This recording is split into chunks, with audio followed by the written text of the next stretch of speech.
बच्चों नमस्कार। आओ करें और सीखें भाग संख्या 114 में आज हम सीखेंगे पूर्ण संख्याओं का जोड़ना, घटाना, गुणा एवं भाग। तो बच्चों शुरू करते हैं।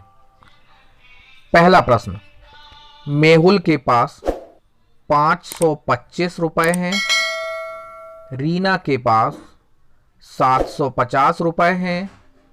दोनों ने अपने अपने रुपए मिलाकर कुल रुपए में से फरीदा को 978 रुपए दिए। उनके पास कितने रुपए शेष बचे? बच्चों इस प्रश्न में कहा गया है मेहुल के पास 525 रुपए हैं, रीना के पास 750 रुपए हैं।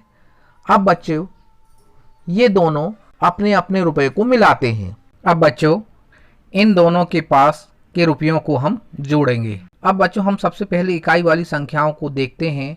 इकाई में सबसे ऊपर 5 है तथा नीचे 0 है। हम 5 में से 0 को जोड़ेंगे तो योगफल 5 आता है, अतः इस 5 को हम उतार लेते हैं। अब हम दहाई वाली संख्याओं को देखते हैं। दहाई में सबसे ऊपर 2 है और उसके नीचे 5 है। 2 और 5 को अब हम जोड़ते हैं। 2 धन 5 बराबर 7 होता है। इस 7 को हम उतार लेते हैं। अब हम सैकड़ा वाली संख्या 5 और 7 को जोड़ते हैं तो 12 प्राप्त होता है। इस प्रकार से हमें संख्या 1275 प्राप्त होती है। अतः मेहुल और रीना के पास 1275 रुपए हैं। अब ये दोनों फरीदा को 978 रुपए देते हैं।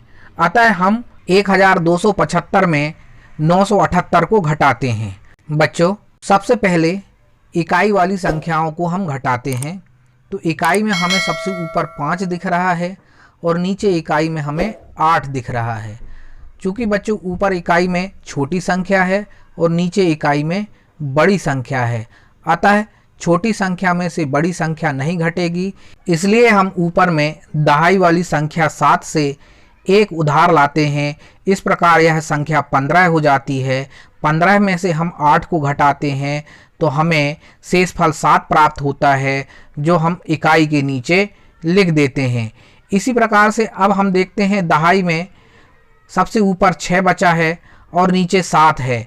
अब 6 में से 7 नहीं घटता है, अतः हम ऊपर में सैकड़ा वाली संख्या 2 से एक उधार हम दहाई में लेते हैं। इस प्रकार यह संख्या 16 हो जाती है। 16 में से हम 7 को घटाते हैं तो हमें संख्या 9 प्राप्त होती है, अतः इसे हम दहाई के नीचे लिखते हैं। इसी प्रकार अब हम सैकड़ा वाली संख्या को देखते हैं। सबसे ऊपर 1 है और नीचे 9 है। चूँकि बच्चों 1 में से 9 नहीं घटता है, अतः हम हजार वाली संख्या से एक उधार लेते हैं और अब यह संख्या 11 हो जाती है।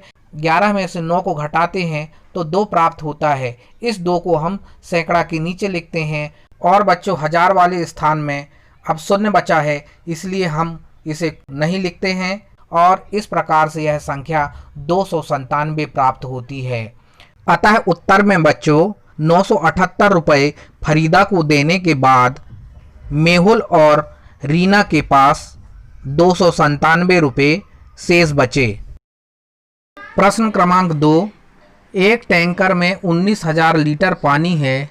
टैंकर में से 1,500 लीटर पानी 4 व्यक्तियों को देने के बाद कितना पानी शेष बचा? बच्चों इस प्रश्न में यह दिया है कि एक टैंकर में 19,000 लीटर पानी भरा है। इस 19,000 लीटर को 4 व्यक्तियों द्वारा 1,500 लीटर पानी लिया जाता है। तो बच्चों आप जानते हैं कि इस टैंकर से कुल कितना पानी लिया गया है, इसे पहले हम जोड़ के देखते हैं। तो बच्चों सबसे पहले हम देखते हैं कि 1,500 लीटर पानी 4 व्यक्तियों को बांटा गया। तो हम 1,500 को 4 बार जोड़ते हैं तो हम देखते हैं कि यह 6,000 लीटर हो जाता है। अतः 19,000 लीटर में से 6,000 लीटर पानी 4 व्यक्तियों को बांटा जाता है। तो हम अब ज्ञात करेंगे कि टैंकर में कितना पानी शेष बचा। तो बच्चों हम टैंकर के पानी अर्थात 19,000 लीटर पानी से हम 6000 लीटर पानी को घटाते हैं और घटाने पर 13000 लीटर शेष पानी बचता है। अतः बच्चों उत्तर में एक टैंकर द्वारा 1500 लीटर 4 व्यक्तियों को बांटा जाता है तो टैंकर में 13000 लीटर शेष पानी बचता है। बच्चों धन्यवाद, आज इतना ही। अगले वीडियो में जल्द से जल्द मिलेंगे हम।